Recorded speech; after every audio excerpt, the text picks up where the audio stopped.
The dark web isn't at all what I had expected it to be. People tell these stories about how it will probably put your life in danger, and you'll see some really messed up things that will scar you for life. Well, and it's true. At the very least, the danger part. After downloading Tor, a VPN that allows you to safely browse the dark web, I started clicking through links. I had only done this since I was bored out of my mind, but now I know it wasn't worth it. Most of the links I clicked on actually led to nothing. Eventually, I got connected to a chat room. Hey, I got something that you'll really be interested in. Click the link below and it'll take you to it. Those were the words that popped up on the screen. I knew it was a bad idea to click on the link, but my oh my, was I also curious to see what it would lead to.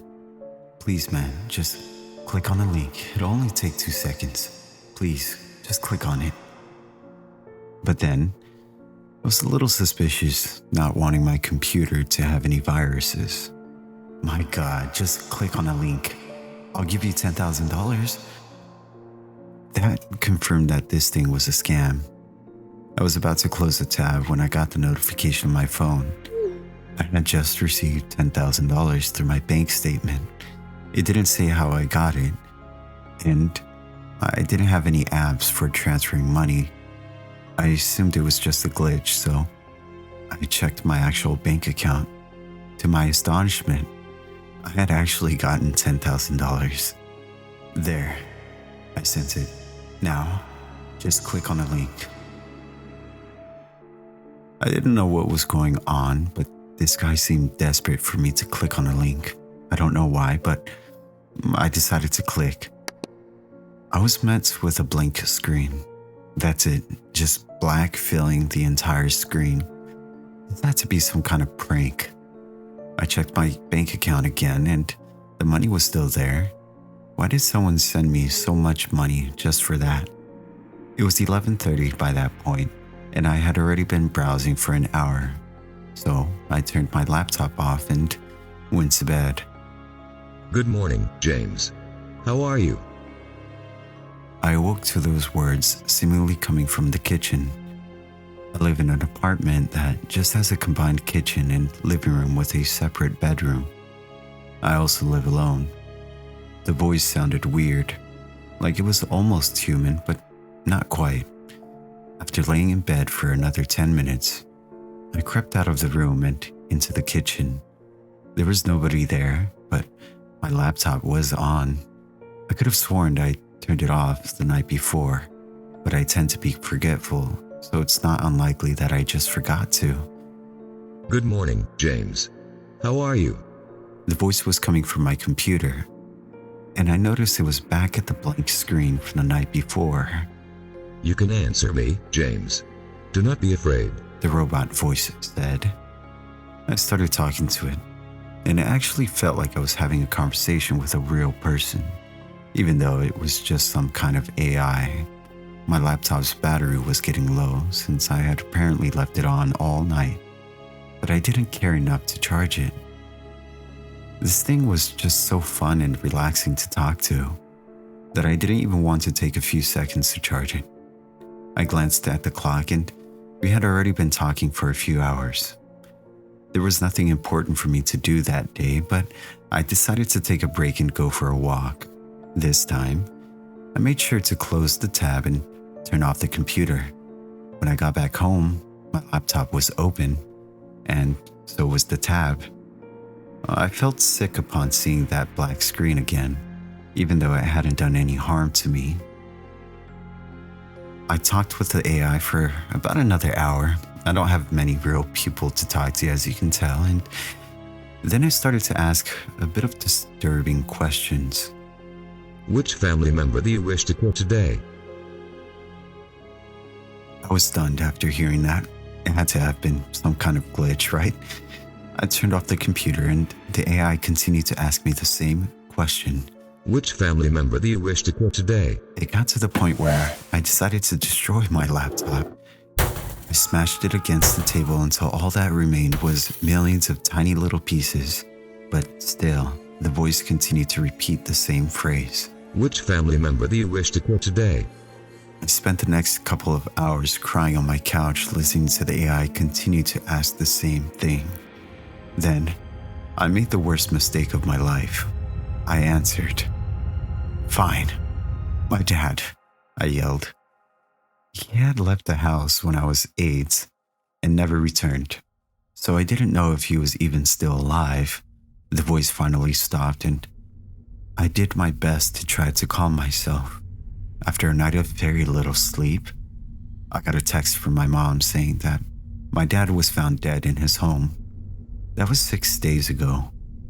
I took the week off of work, but I don't think it matters. My entire family is now dead. But that voice still keeps asking the same question. Which family member do you wish to kill today? I think the only answer I can use is myself. After thinking about it for a bit, I remembered how desperate the guy in the chat room had seemed. Maybe the same thing had happened to him, and the only way he can save himself was by sending the link to someone else. So, please, spare my life and just click on the link.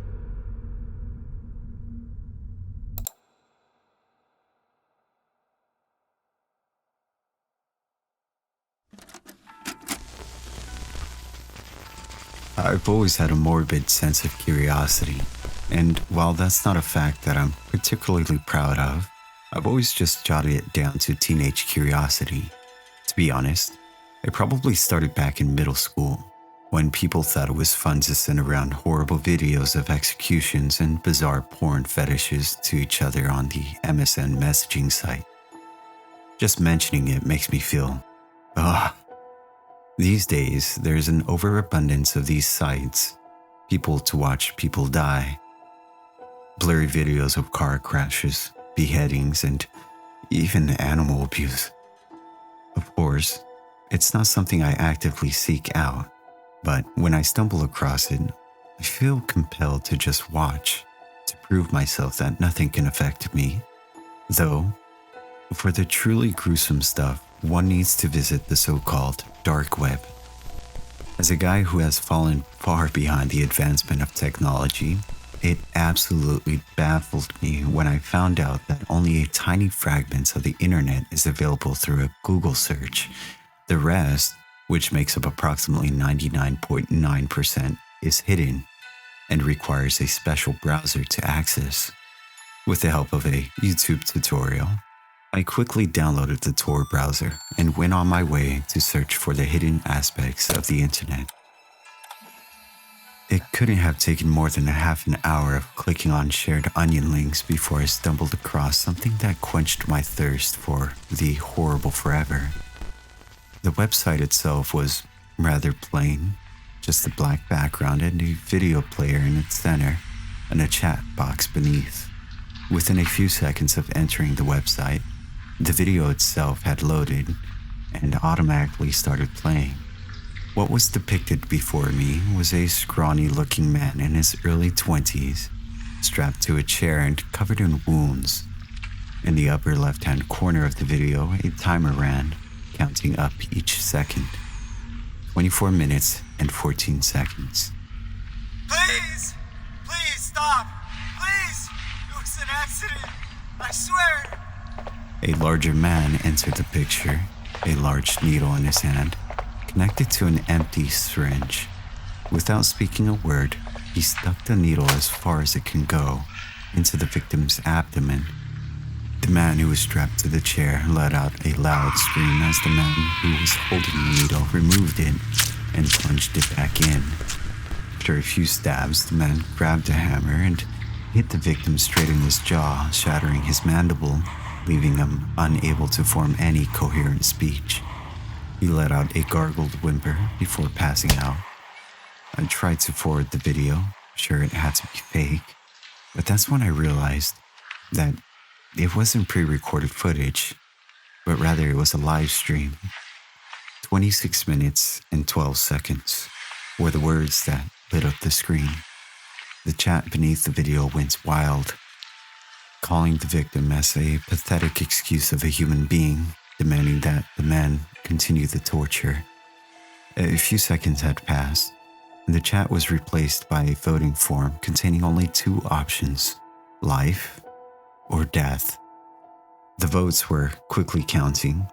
The bar for death was rising rapidly. As much as I couldn't stomach, I wouldn't want to be a part of an act of murder, so I quickly voted for life. In the end, the results were displayed on the screen. Out of 200 people, the results were 95% for death, 4% for life, 1% didn't vote. 10 people had tried to save this poor kid, but it wasn't enough. Without further warning, the man grabbed the hammer and started repeatedly hitting him, starting from the legs and working his way up until all that remained was a bloody pile piece of broken flesh. I sat speechless, staring helplessly at the screen as I noticed that my camera light had lit up. The video player vanished, and in its place, 10 smaller boxes popped up, all displaying people from various places around the world, all being unknowingly filmed by their own webcams. To my absolute horror, one of the boxes showed my bedroom and myself wearing a terrified expression. It quickly dawned on me that these were the people who voted to save the poor kid. "Who will be next?" a message said as a timer counted down towards 0. A few boxes turned black, to which the chat responded with laughter, a hopeless attempt at escape. 3, 2, 1. 9 of the 10 pictures disappeared from the screen, including my own, leaving the screen occupied by a middle-aged Asian man frozen in fear. "We'll see you soon. Good luck." I let out a sigh of both relief and panic. I'd escaped unharmed, but not everyone was that lucky. Of course, I called the police, but by the time they could even look into it, the link had long since expired. I don't know what else I could have done, but it taught me not to look too deep into the depths of the dark web.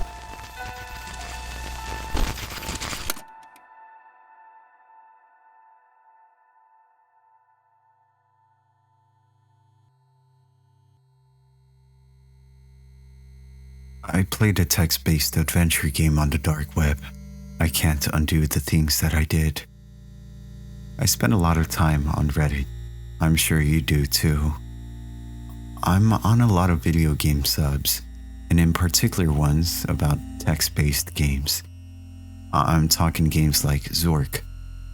I wasn't alive when Zork came out, but I got really into it in high school. When I made it into college, I took an even deeper dive, playing all the sequels, all the knockoffs, and even the bad ones that people had cobbled together and released online. I had to refocus a bit, adding work on top of my college courses so I could afford my shoebox apartment. But eventually I came across a post called Apartment Complex. Not a super promising name, but I was bored and it was free. And the fact that it was hosted on some weird site that I couldn't access from regular browsers appealed to me.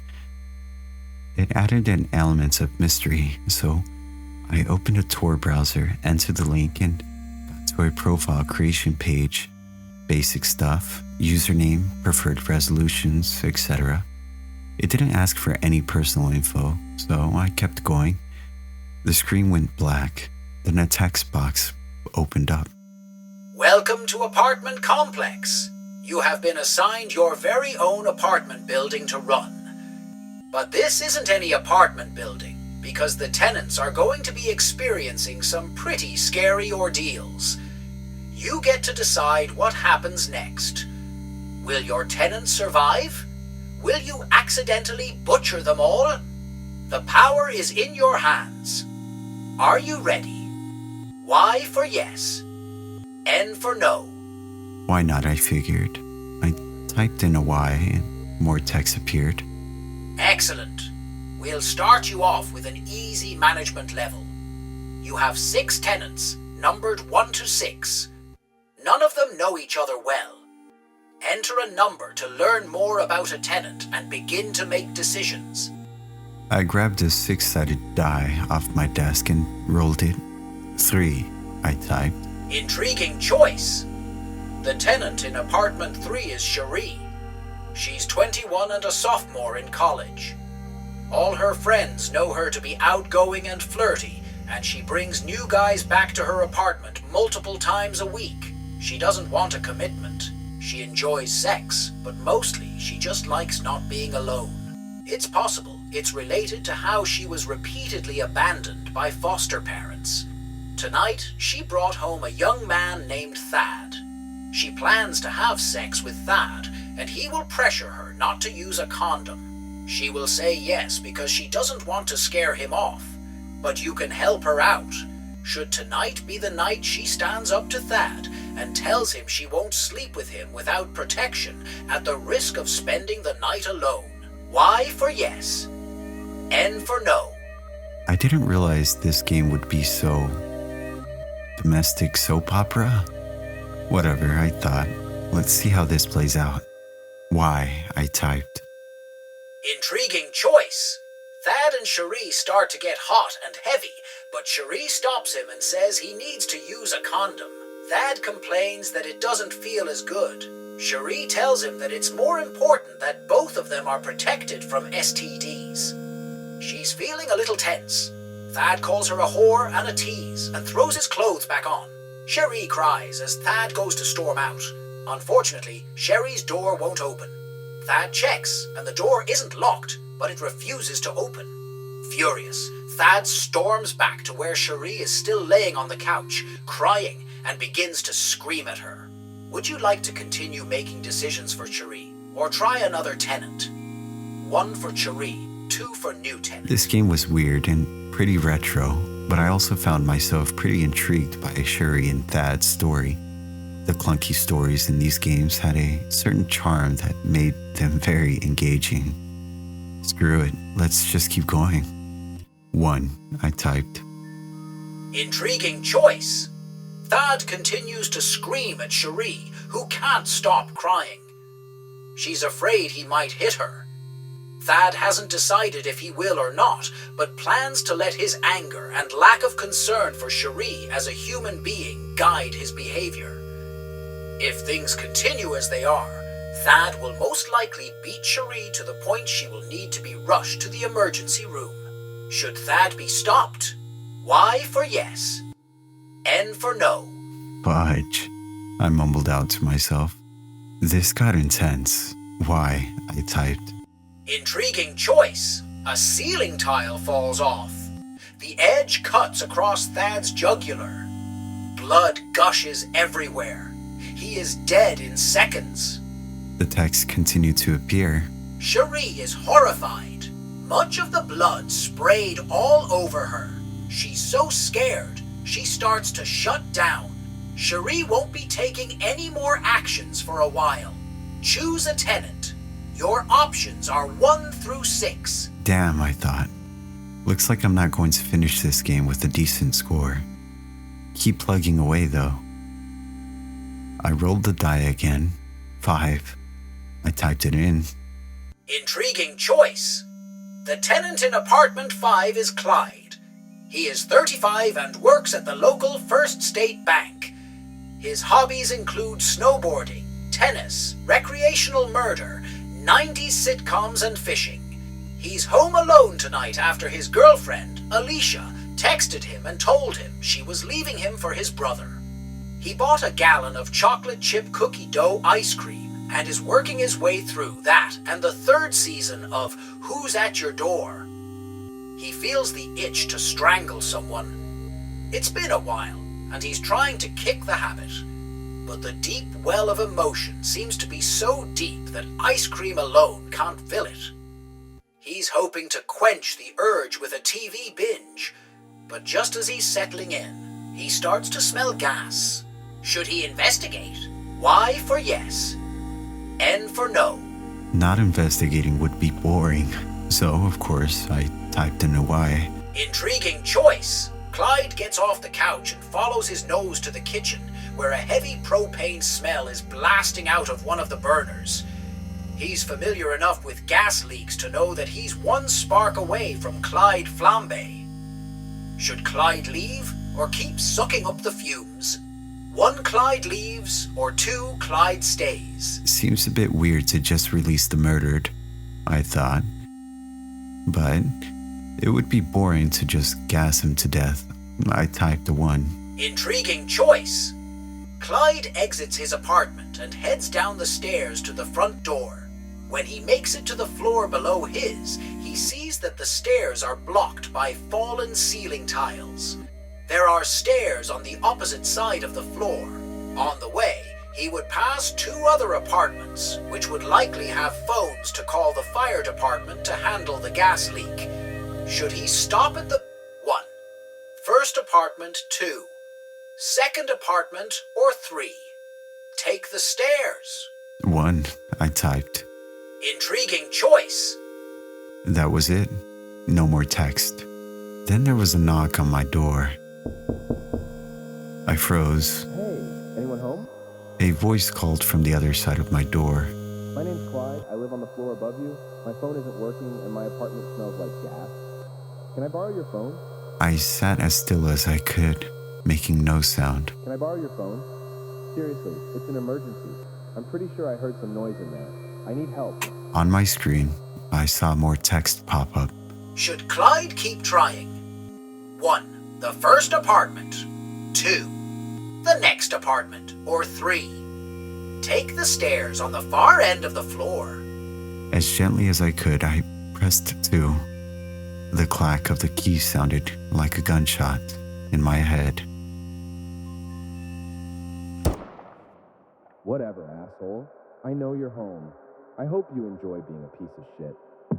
Then I heard his footsteps go down the hall. The apartment building I'm in is new and pretty well insulated, but I could faintly hear knocking on the apartment down the hall from me.